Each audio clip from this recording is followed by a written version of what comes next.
Lucas capítulo 18. O Nilber está dizendo aqui que está tudo ok. Nilber é o nosso mídia. Obrigado aí, Nilber. Muito obrigado. Então você abre a Bíblia em Lucas capítulo 18, o que a gente vai fazer é o seguinte. Feche seus olhos, vamos orar. Senhor, muito obrigado pelo que o Senhor tem feito, pelo que o Senhor tem falado a nós, o que o Senhor tem tocado em nossos corações, o Senhor tem estado conosco. Então, meu irmão, você na sua casa, feche seus olhos, coloque a mão no seu coração e agradeça a Deus por você estar compartilhando essa palavra, podendo aprender mais do Senhor. Agradeça a Deus por mais um dia de vida, agradeça a Deus porque Ele está com a gente, porque Ele tem falado aos nossos corações. Agradeça ao Senhor. Peço ao Senhor, Senhor, fale comigo, Senhor, toque em mim.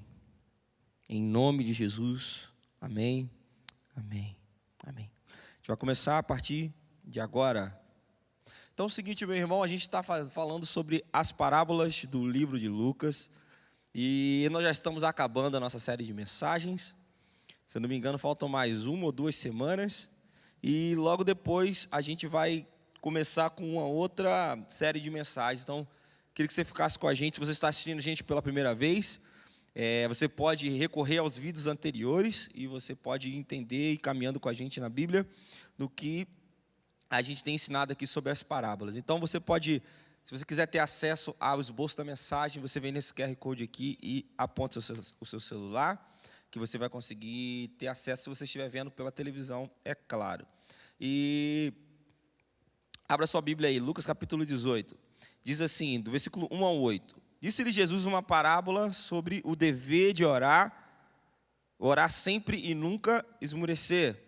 Havia em certa cidade, um juiz que não temia a Deus, nem respeitava homem algum. Havia também naquela cidade uma viúva que vinha ter com ele, dizendo: julga a minha causa contra o meu adversário. Ele, por algum tempo, não quis a atender, mas depois disse consigo: Bem que eu não temo a Deus, nem respeito a homem algum. Todavia, como essa viúva me importuna, julgarei a sua causa, para não suceder que por fim venha a molestar-me. Então disse o Senhor: considerai no que diz esse juiz iníquo. Não fará Deus justiça aos seus escolhidos, que a Ele clamam dia e de noite? Embora pareça demorando em defendê-los, digo-vos que depressa lhe fará justiça. Contudo, quando vier o Filho do Homem, achará, porventura, fé nessa terra? Sabe, essa parábola que Jesus está contando aqui, claramente nos fala sobre perseverar em oração. E é um dos assuntos que eu gosto bastante, que é a ideia aqui é perseverar. Sabe, é orar sem desanimar, é orar sem parar, é orar sem cessar. Sabe, nós como cristãos, nós temos que ser persistentes em oração. Nós temos que insistir em oração em algumas causas, não só para que Deus venha intervir na nossa vida, ou fazer algo sobrenatural, ou responder, mas também para que a gente possa fortalecer o nosso coração quando a nossa confiança começar a vacilar. Então, quando a gente começa a ter adversidades, ou ventos batendo na nossa porta, ou coisas assim, que venham a trazer algum tipo de problema para a gente, perseverar em oração ajuda a gente a se manter firme. Sabe, então, eu costumo dizer, uma vez eu ouvi o seguinte, que uma velhinha de coque com os joelhos no chão, ela manda mais no mundo do que muitas outras autoridades, do que presidentes, sabe, porque o poder de influência de alguém que ora sobre a terra é enorme, meu irmão, a gente não tem ciência disso. E a prova disso é que a gente ora muito pouco como igreja. A gente ora muito pouco como congregação, como igreja junto, oração em concordância. Os nossos próprios cultos de oração, cada vez mais tem menos oração. A gente tem louvor, a gente tem ensino da palavra, mas a gente ora muito pouco. A gente ora muito pouco. Se você for parar para prestar atenção, uma reunião de oração não é uma reunião não é muito movimentada ou muito frequentada pelas pessoas. Já percebeu? A reunião de oração, geralmente, ela é frequentada pelas irmãs de oração. As irmãs de oração, que geralmente é uma reunião de oração pela manhã, e ela é sustentada por anos, por mulheres de oração. Quem não se lembra da irmã Ana? A irmã Ana Pombo, por muitos e muitos anos, sustentou reuniões de oração aqui na igreja, muitos e muitos anos. Fora outras irmãs, irmã Sandra, outras irmãs que sustentaram anos, reuniões de oração aqui pela manhã na igreja. E você percebe que nós, como igreja, não temos muito costume de perseverar em oração e nem orar coletivamente. Por mais que você fale, mas a gente ora, mas irmão, a gente ora muito pouco, E se a gente entendesse o verdadeiro sentido e da razão, o poder que tem a gente orar em concordância e perseverar em oração, o que isso pode acontecer com o bairro, o que isso pode acontecer com as nossas famílias, o que pode acontecer com a nossa nação, certamente a gente orar. Por mais que você fale assim, olha, mas a reunião de oração é de manhã, eu não consigo ir porque eu trabalho, mas se a gente fizesse reunião de oração de noite, logo no início a gente teria poucas pessoas que viriam. Por quê? Porque a igreja do Senhor ainda não entendeu o valor real da oração. Uma simples oração que você faz com fé, sabe, para tirar o medo que assombra o seu coração, para tirar para te devolver a tranquilidade que o mundo e que o dia a dia tira de você. Uma simples oração feita com fé pode te devolver tudo isso. Sabia disso? E se a gente se unir e orar em concordância coletivamente, a gente pode tocar em níveis maiores, a gente pode tocar a cidade. Amém? Então, quando Jesus começa a contar sobre essa parábola, a gente dividiu em alguns pontos para que você possa ir estudando com a gente e entendendo. O ponto 2 aí da sua nota fala sobre o juiz. Vamos falar um pouco sobre quem é esse juiz, quais eram as características, né? Lucas 18, versículo 2, diz assim: havia numa cidade um certo juiz que nem a Deus temia e nem respeitava o homem. Se você começar a estudar o Antigo Testamento, você vai ver que lá em 2 Crônicas, capítulo 19, do versículo 5 a 7, o rei Josafá, assim que ele foi a Jerusalém, ele escolhe juízes para a terra ali. E ele diz o seguinte para esses juízes, né? E estabeleceu juízes na terra, em todas as cidades fortificadas, de cidade em cidade. E disse aos juízes: vede o que fazeis, porque não julgais da parte do homem, senão da parte do Senhor. E ele estará convosco quando julgardes. Agora, pois, seja o temor do Senhor convosco, guardai-o e fazei-o, porque não há no nosso Senhor Deus iniquidade, nem acepção de pessoas, nem aceitação de suborno. 2 Crônicas 19, do 5 ao 7. Então, o porquê que Josafá instituiu juízes cidade em cidade no Antigo Testamento, em 2 Crônicas capítulo 19, e precisou dar essa ideia, ou dar essa sugestão, ou esse mandamento, esse decreto ali para os juízes, né? Que eles deveriam entender que quando eles julgam, eles não julgam por si mesmos, mas o Senhor está com eles. Então eles têm que guardar o coração e fazer isso sem iniquidade, porque no Senhor não existe iniquidade e nem acepção de pessoas. Por que ele precisou falar isso? Porque não era de se espantar, meu irmão, que alguns juízes fossem corruptos, que nem todos os juízes fossem juízes honestos, que nem todos os juízes julgassem as causas como deveriam julgar. Se você olhar o Antigo Testamento, está sempre falando sobre isso. Sabe, Amós em particular, ele fica irado com a corrupção dos juízes. Ali em Amós capítulo 2, no capítulo 5. Sabe, um historiador sobre as parábolas, né? Eu já citei algumas vezes aqui, o nome dele é Edersheim. Ele descreve os juízes da cidade de Jerusalém como costumeiramente corruptos. Nem todos eles eram, de fato, honestos. E existia, sim, na verdade, uma sequência, né, de juízes ali que julgavam a causa do povo ali, que não eram tanto honestos. Então, estudando um pouco mais sobre a época, existia um apelido para eles. Eles eram chamados de juízes ladrões, não de juízes de proibições, né? As pessoas faziam esses trocadilhos com os juízes porque era normal, ou era natural, sempre tinha um juiz que precisava estar alinhado. Então, dizendo, havia na cidade um certo juiz, que nem a Deus temia, nem respeitava o homem. Olha, isso não era nada de se espantar. Lucas capítulo 2, 18, versículo 2. Então, o real sentido da palavra que respeitava, para a gente ela vem como respeito, né? Na nossa tradução aqui na Ara, e em português na nossa Bíblia. Mas tem mais a ver com uma vergonha do que o respeito propriamente dito. Ele não respeitava o homem, na verdade ele tinha uma falta de vergonha com o homem. Vale lembrar que na cultura oriental, lá na narrativa bíblica, ter vergonha ou ter falta de vergonha eram os parâmetros para que algo estivesse certo ou errado. Então tinha mais a ver com honra. Sabe, a cultura tradicional oriental é uma cultura de orgulho e de vergonha. Então você pode ver que é muito natural. Até nos dias de hoje, você vê as pessoas do Oriente honrarem os seus pais, não quererem desonrar ou desobedecerem os seus pais, quererem a bênção dos seus pais, porque a honra ou a vergonha, ou orgulho ou a vergonha, como disse, são muito importantes. É que tem a ver com o que está certo ou errado naquela cultura. Por exemplo, se um menino faz algo errado, o pai, ele corrige de uma maneira assim, ele não fala assim, olha, filho, isso aí está errado. Ele fala, filho, isso aí é vergonhoso. Sabe, então o conceito de certo ou errado na cultura oriental é muito mais profundo do que está certo ou está errado. Tem a ver mais com honra, se aquilo envergonha ou não. Você pode ver que Jesus ele fala muito sobre honra, sobre desonra, sobre vergonha, durante os seus discursos, sabe?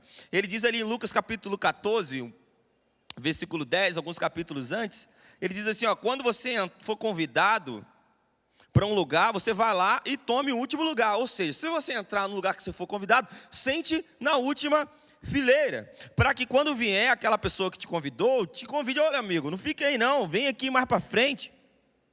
Ou então serás honrado na presença das pessoas que estão ali. Porque todo aquele que se exaltar será humilhado, e todo aquele que se humilhar será exaltado. Jesus estava querendo dizer, olha, tem alguma coisa de errado você sentar lá atrás quando você chegar? Não. Mas se você chegar lá e sentar lá na frente, você pode passar a vergonha de ser tirado daquele lugar e ser colocado lá para trás. Então você vê que o conceito não tem muito a ver com estar certo ou errado. O conceito de passar vergonha, envergonhar ou ser honrado, ele eleva o nível daquilo que está certo ou está errado. Por isso que a Bíblia sempre fala sobre honra. Se você for olhar lá atrás, em Êxodo, né, o Senhor diz assim, honra teu pai e tua mãe, para que teus dias se prolonguem sobre a terra. Então, a honra ao pai e à mãe é não envergonhar o pai e a mãe. Quando você pega o parâmetro de não envergonhar, você eleva o nível daquilo que está certo ou está errado. Às vezes as coisas que você está fazendo não é nem errado, mas aquilo vai envergonhar. Então, peraí, ou aquilo não vai honrar. Você consegue entender? Então você vê que quando a gente perde o senso de honra ou o senso de vergonha, aí o parâmetro do que é certo ou errado, ele fica a critério. Você pode ver hoje, a sociedade perdeu a vergonha de muitas coisas. Então muitas coisas que eram errado, nem mais são errado, porque as pessoas nem têm mais vergonha de fazer aquilo. Então você vê que quando o senso de vergonha, ele sai do coração do homem, ele não tem esse parâmetro do que ser envergonhado ou ser honrado, o que é certo, o que é errado, baixa o nível. Então o problema desse juiz não era que ele não respeitava uma autoridade acima do que dele. Por exemplo, ele tivesse, no caso hoje, assim, um desembargador ou alguém do STF, eu acho, é isso aí. Não tem a ver com ele respeitar as pessoas de patente mais alta, sabe? Não tem a ver com isso, tem a ver que o seguinte, não existia nenhuma fagulha de honra na alma daquele homem, para a qual ele pudesse apelar, olha, isso aqui vai se envergonhar, não. O problema desse juiz era que ele era incapaz de sentir a maldade das suas ações na presença de alguém. Ele fazia o que ele queria, e nada que ele fizesse envergonharia ele, porque ele já perdeu o senso de vergonha. Sabe, o mundo inteiro poderia gritar para aquele juiz, olha, mas que vergonha é isso que você está fazendo. Era a mesma situação dos lavradores rebeldes, de Lucas capítulo 20, que a gente vai estudar um pouco mais para frente. Sabe, assim, então a gente, quando começa a ler aqui Lucas 18, a narrativa pinta um quadro de um homem muito complicado, um homem muito difícil, que era aquele juiz. Ele não teme a Deus, e não adiantará você chegar a implorar pelo amor de Deus, faça isso, porque ele não teme a Deus, então não adianta envolver Deus. E ele também não respeita homens nenhum, ele não tem vergonha de fazer nada que ele possa fazer vai o envergonhar. Então ele não tem um padrão daquilo que é honroso ou aquilo que é vergonhoso para que alguém possa apelar. Não adiantará clamar, olha, tenha misericórdia, isso aí é uma viúva. Isso é tão errado você fazer isso com a viúva.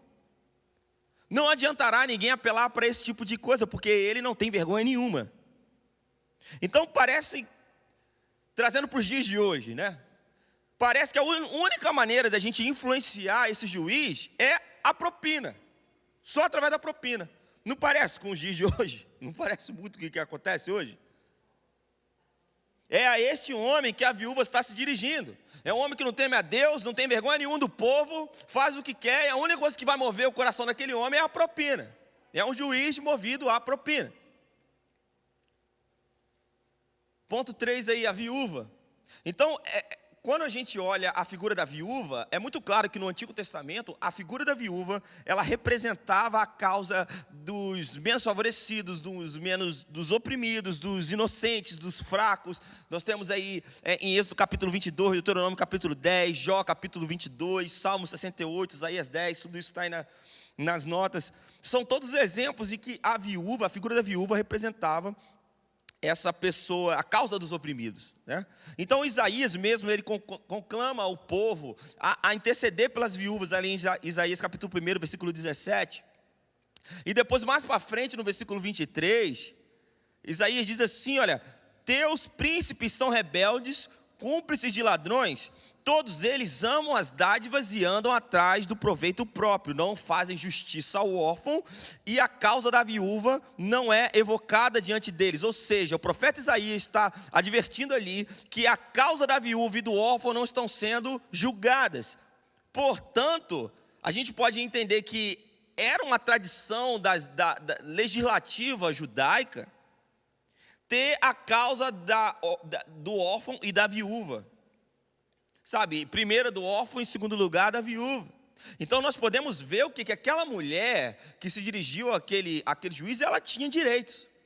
Ela não foi lá tentar a sorte, não, ela tinha direitos. Ela tinha direitos e os direitos delas estavam sendo violados. Sabe, existem duas frases que podem resumir o que estava acontecendo com aquela mulher. Primeiro, ela era fraca demais para exigir, e ela era pobre demais para comprar a justiça. Outra, ela não tinha nenhum protetor para coagir, né? Ela também não tinha dinheiro para corromper.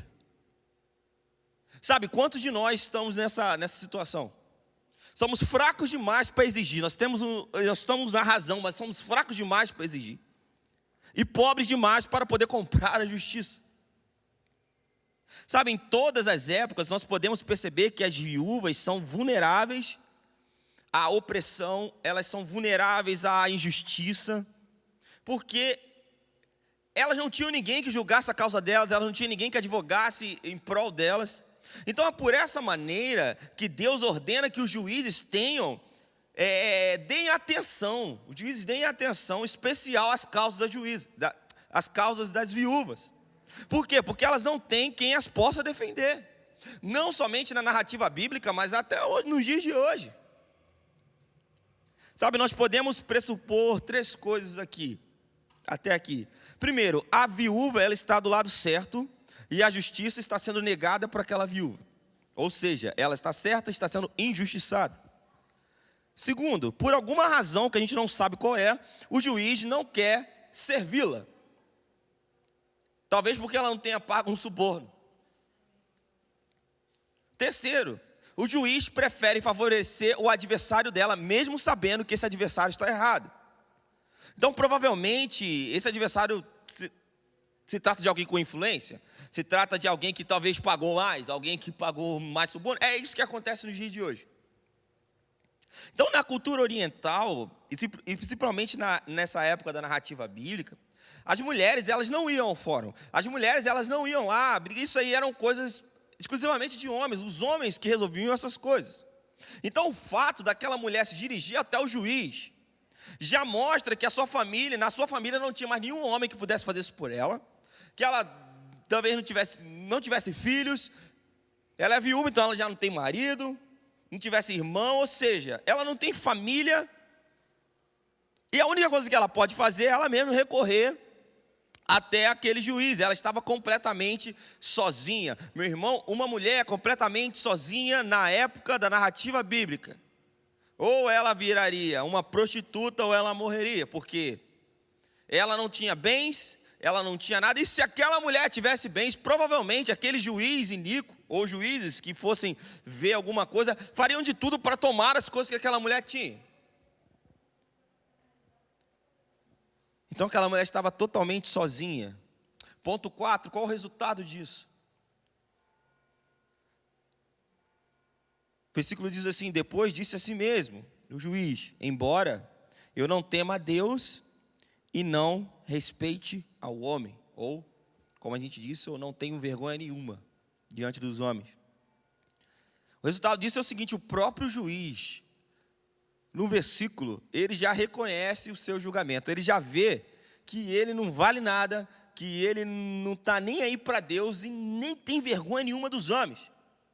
Então ele sabe que ninguém pode chegar até ele exigindo que ele preste contas de alguma coisa para que ele fique envergonhado, porque ele não tem vergonha de nada. Então, se alguém lançar contra ele essas acusações, não vai ter efeito nenhum.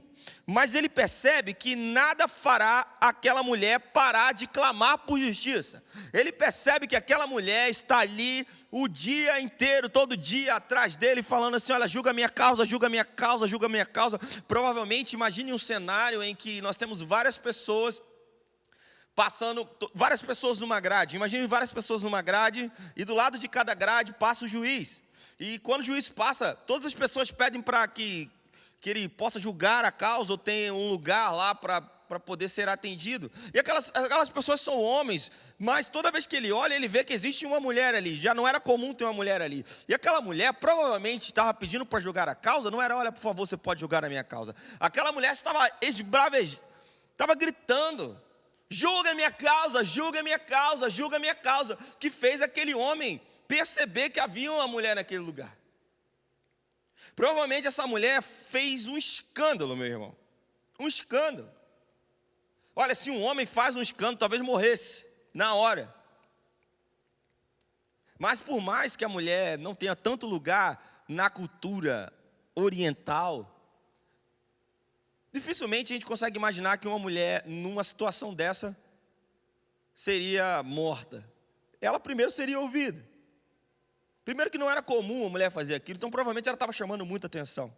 Nenhum homem teria a ousadia de levantar aquela voz, mas aquela mulher tinha. Sabe, a gente começa a entender claramente que Jesus está nos falando sobre o quê? Nós devemos perseverar em oração, clamar por oração.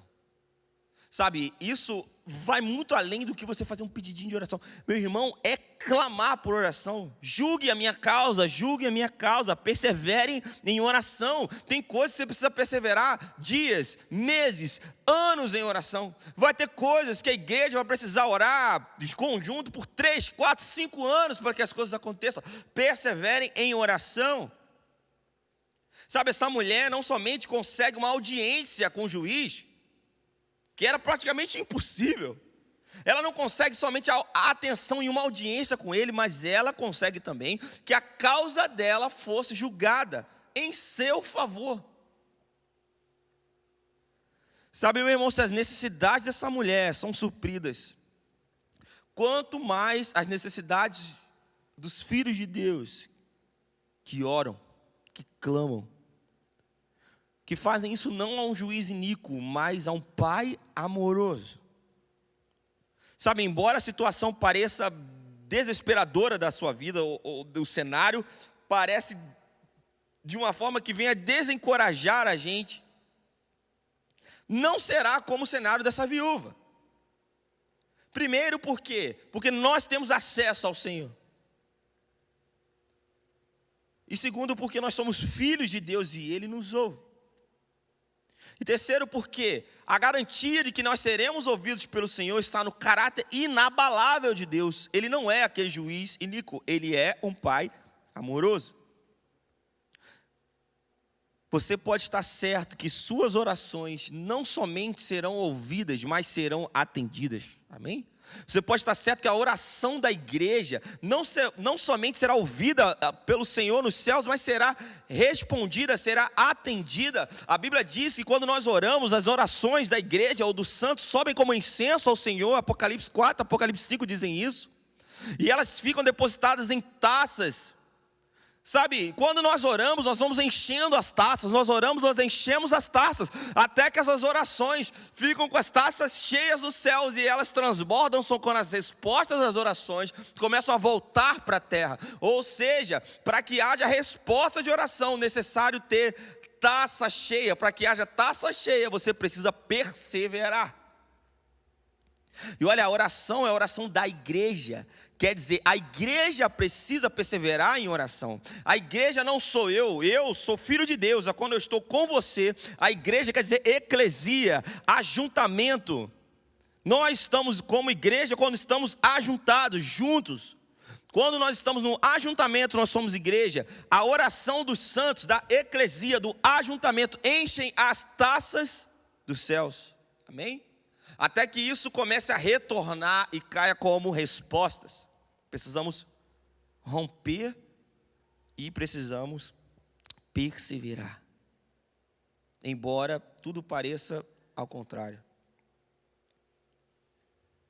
Sabe, quando o medo cerca o coração do cristão, quando você fica com medo, sabe, o cristão, ele é desafiado a orar continuamente. Você pode perceber que as suas melhores orações são nos seus piores dias.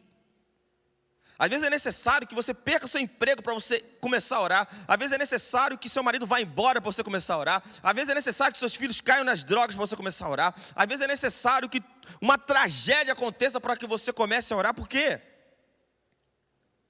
Porque numa situação desencorajadora ou desesperadora, desencadeia dentro do cristão uma fome por correr atrás de Deus.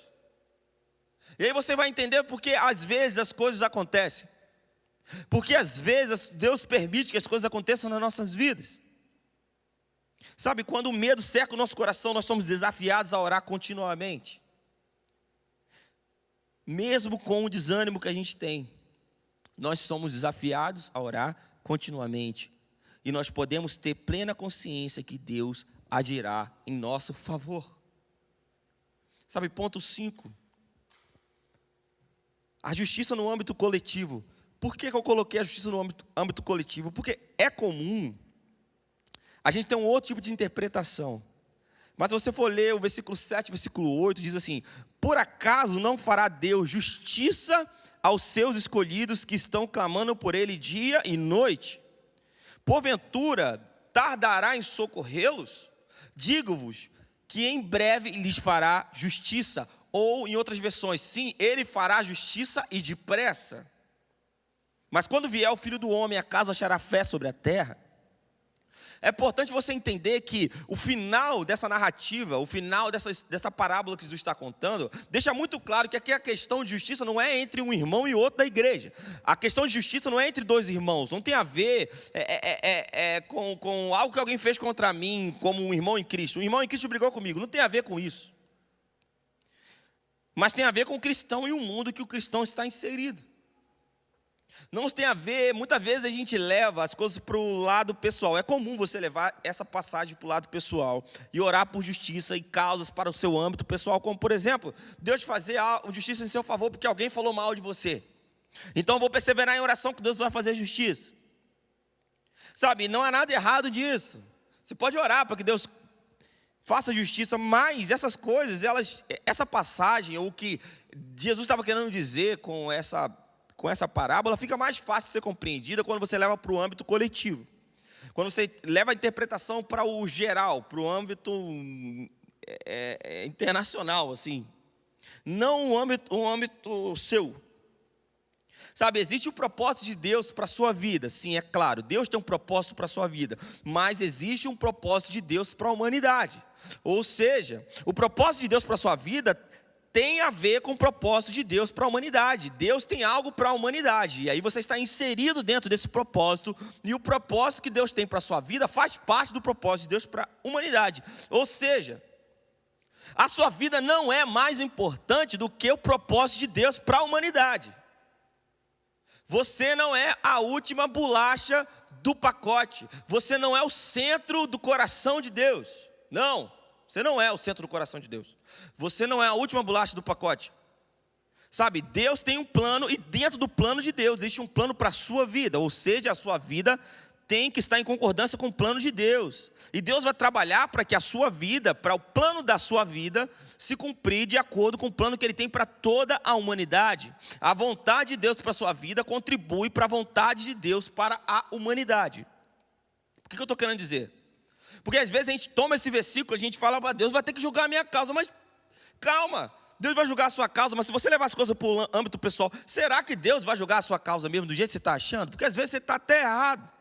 Ou às vezes você acha tão importante que Deus vai julgar a sua causa nesse sentido. Aí você percebe que esse texto não está falando do âmbito pessoal, mas sim do âmbito coletivo. Deus não fará nada na sua vida que não contribua para o plano dele para a humanidade, amém? Então se tem algo acontecendo na sua vida que você não gosta, mas que faz parte do plano de Deus para a humanidade, vai rolar desse jeito, queira você ou não. Por quê? Porque a vontade de Deus ela é soberana, acima de tudo. Como a gente disse lá atrás, quando a gente estava falando em Lucas capítulo 11, do amigo importuno, sabe? Se Deus já te deu uma resposta sobre algo, não adianta mais você orar, porque a resposta de Deus já foi dada. E aí você obedece, se você está orando porque Deus já falou algo, você está em desobediência. Então, na verdade, orando contra aquilo que Deus falou, está indo contra Deus. No caso, Lucas 18 se aplica a coisas que ainda não têm resposta de Deus. Nós vamos orar para que Deus responda. Isso tem a ver com o âmbito coletivo. Sabe, sendo assim, nós podemos enxergar o que é a justiça de Deus, nesse caso. A justiça de Deus, nesse caso, tem a ver com o âmbito coletivo. Ou seja, a justiça de Deus existe para transformar as coisas ou tornar as coisas como elas deveriam ser desde o princípio. Sabe, alguém já perguntou, olha, provavelmente você já sabe, alguém já falou isso com você, mas se Deus existe, por que existe guerra? Por que existe doença? Por que existe o coronavírus? Por que existe tal coisa? Por que existe tal coisa? Aí começa a dar uma lista de atrocidades. Essas coisas não eram para ser assim, essas coisas são resultado da natureza pecaminosa do homem, do Éden para frente. Mas essas coisas não eram para ser assim. Inclusive o plano perfeito de Deus é restaurar essas coisas, trazer as coisas para o plano original. Por isso Jesus vai voltar. Então vem comigo, o que tem a ver com a justiça de Deus? O que tem a ver com Deus fazer justiça? O que é essa justiça? A justiça de Deus é a transformação das coisas que não estão segundo o seu caráter, de acordo com a sua vontade. Ou seja, quando você olha para Deus, você vê doenças em Deus? Você vê falta de amor em Deus? Você vê imoralidade em Deus? Não. Então a justiça de Deus sobre a doença é a cura. A justiça de Deus sobre a falta de amor é o amor. A justiça de Deus sobre a imoralidade é a santidade, é a pureza. Então a justiça de Deus é intervir e transformar aquilo que não está de acordo com o seu caráter em coisas que agora sejam de acordo com o seu caráter. Então a justiça de Deus, a gente pode enxergar a ideia de clamar dia e noite para que Deus faça justiça, mas no âmbito coletivo, ou seja, se nós como igreja começarmos a clamar dia e noite para que Deus faça justiça na cidade, Deus fará justiça e depressa. Deus vai fazer com que as famílias sejam reconciliadas. Deus vai fazer com que as doenças desapareçam. Deus vai fazer com que a economia funcione. Deus vai fazer com que o ladrão, ou o corrupto, ou o político corrupto se arrependa. Se nós começarmos a clamar para que Deus faça justiça. Entendeu? Então a justiça não está se fulano entrar para ser prefeito, ou se o meu vereador entrar. Não, a justiça não está aí. A justiça está se a gente começar a entender que, como igreja, podemos perseverar em oração para que Deus transforme o que não é do seu caráter na nossa cidade, naquilo que é de acordo com a vontade dEle. E se nós fizermos isso dia e noite, Ele fará e depressa. Aí você entende o porquê do movimento mundial ou movimento global de oração. Você começa a compreender o porquê que em alguns lugares, nos Estados Unidos, na Coreia, enfim, um monte de lugar no mundo, no Egito, tem um monte de lugares que são chamados de casas de oração, ou seja, lugares que começam a orar dia e noite, com a ideia de ficar 24 horas orando dia e noite sem cessar, para que Deus faça justiça sobre o lugar. Você sabia, meu irmão? Lá em Kansas City tem uma casa de oração chamada IHOP. Eu já comentei com vocês várias vezes. A gente já foi lá várias vezes aprender com eles. E lá eles funcionam uma reunião de oração, várias reuniões de oração. E uma reunião de oração está funcionando há 20 anos sem parar. 20 anos, meu irmão. 20 anos atrás começou uma reunião de oração. E até hoje não parou. Não parou. Eles clamam dia e noite, dia e noite, dia e noite, para que Deus faça justiça na cidade, para que Deus faça justiça nas nações, para que Deus faça justiça nas famílias. Sabe o que acontece? Um monte de taxa de criminalidade começa a cair nessa cidade, um monte de taxa de coisas horríveis começaram a cair, vidas começaram a ser transformadas, pessoas começaram a ser visitadas por Jesus, coisas sobrenaturais começam a acontecer. Por quê? Porque existe oração dia e noite. Oração dia e noite, oração dia e noite transforma a atmosfera do lugar. Oração dia e noite transforma a atmosfera do lugar. Nós vamos começar a ver a nossa cidade transformada quando nós, igreja, não falo só a segunda igreja batista, mas as igrejas em Caxias, entenderem o valor da oração e começarem a perseverar em oração. É quando você para de olhar para o seu umbigo, para de olhar somente para o seu emprego que você perdeu, mas você começa a perceber que o plano de Deus para a sua vida, ele não é maior ou mais importante do que o plano de Deus para a humanidade. E você começa a falar, não, olha, eu sei, eu estou mal, eu preciso de ajuda, mas olha só, eu vou orar para que Deus julgue a causa da nossa cidade, e Deus mude a atmosfera da nossa cidade, mude a realidade da nossa cidade, que as pessoas que são corruptas se arrependam, que os impostos indevidos sejam devolvidos. Sabe, nós vamos ter melhor saúde na nossa cidade, você sabia disso? Vai melhorar os hospitais, vai melhorar a educação, vai melhorar tudo, quando nós começarmos a orar para que Deus faça justiça. E a Bíblia diz, Jesus estava ensinando aqui, que se seus filhos começarem a orar e falarem assim, julgue a minha causa, Deus responderá e depressa. E depressa. Sabe, meu irmão, é sobre isso que essa parábola está falando, é sobre isso que Jesus estava querendo dizer. Sabe, meu irmão, eu vou te desafiar a você já viu live de um monte de coisa. Quantas lives você vê sobre oração? Quantas lives você vê pessoas orando? Quantas lives você vê as pessoas intercedendo por coisas coletivas? Qual foi a última vez que você viu as pessoas orando num culto? Para que Deus transformasse a cidade, para que Deus transformasse. Você não vê as pessoas fazendo isso, as pessoas só oram cada um pelo seu umbigo. Cada um só quer o seu problema. A realidade é que as pessoas vão para a igreja porque perderam o trabalho, ou porque querem ficar ricos, ou porque a mulher foi embora, ou o marido foi embora.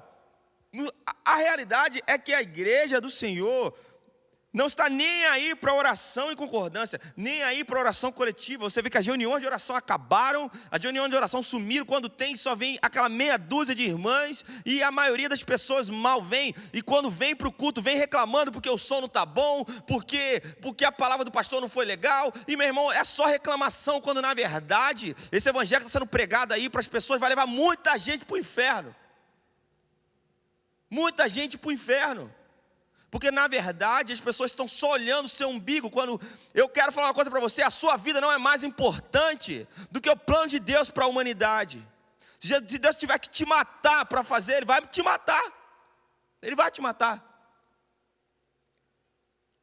Então você não é o centro do coração de Deus, você não é o... Sabe, entenda, meu irmão, isso que está sendo pregado por aí é mentira. Isso é uma fraude, isso aí é antibíblico, é uma heresia. Nós somos uma família de Deus, família envolve pessoas. Então nós temos que orar em concordância. Tem coisas que tem a ver comigo, tem, mas o plano de Deus é para a humanidade. O plano de Deus não é só para a vida do Júnior. O plano de Deus é para a humanidade. O que vai mudar a realidade do Duque de Caxias não é entrar o nosso prefeito, não é entrar o nosso vereador, não é, meu irmão, se você é Bolsonaro ou se você é Lula, não tem nada a ver, sabe? O que vai mudar a realidade é a igreja começar a entender o valor da oração. A grande realidade é que a gente é muito bipolar, ou a gente é direita ou é esquerda, ou é preto ou branco, por quê? Porque a gente só está olhando o nosso interesse. A gente só olha o nosso interesse, meu irmão. A gente só olha o nosso interesse. A gente vota por interesse. Nós temos um coração corrupto. Nós precisamos que Deus faça justiça na cidade, na nossa família, no nosso coração. Nós precisamos perseverar em oração. Sabe, é isso que eu quero trazer para você essa noite.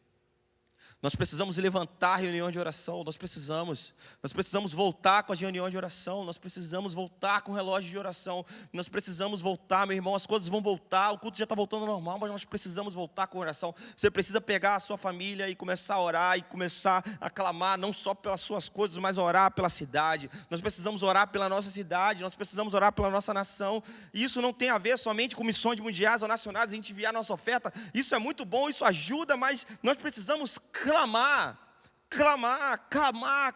para que Ele faça justiça, e Ele fará justiça depressa. Aleluia. Glória a Deus. Feche seus olhos na sua casa. Sabe, nós vamos fazer uma oração e nós vamos orar pela nossa cidade. Feche seus olhos na sua casa, levante as suas mãos. Se você quiser, você fique em pé. Pedi aqui para Tássia mudar de câmera, que eu vou ficar em pé aqui. Aleluia. Feche seus olhos na sua casa aí, meu irmão. Levante as suas mãos. Vamos orar pela nossa cidade. Deus tem algo para a nossa cidade. Deus tem algo para a nossa cidade. Deus tem algo para a nossa cidade. Vamos interceder pela nossa cidade. Feche seus olhos. Nós estamos à véspera de uma eleição. Vamos orar para que Deus faça justiça nas igrejas, para que Deus faça justiça nas famílias, para que Deus faça justiça na nossa cidade. Levante as suas mãos aí na sua casa, onde você estiver, e vamos orar. Senhor, nós oramos. Pai da glória, nós oramos, nós queremos encher as taças, para que o Senhor faça justiça em Duque de Caxias. Nós queremos orar para que o Senhor libere pureza sobre a nossa cidade, libere pureza sobre a nossa cidade, libere santificação sobre a nossa cidade, em nome de Jesus. Libere pureza sobre nós, libere pureza, Pai. Nós oramos para que o Senhor quebre os braços da imoralidade na nossa cidade.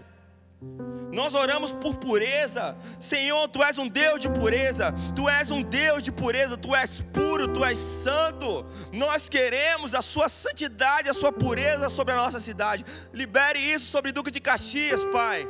Libere isso sobre Duque de Caxias, nos 4 distritos de Duque de Caxias. Libere isso sobre as ruas de Caxias nesse momento, Pai. Varra as ruas de Caxias com a Sua pureza. Toque o coração dos jovens onde eles estiverem, nas praças.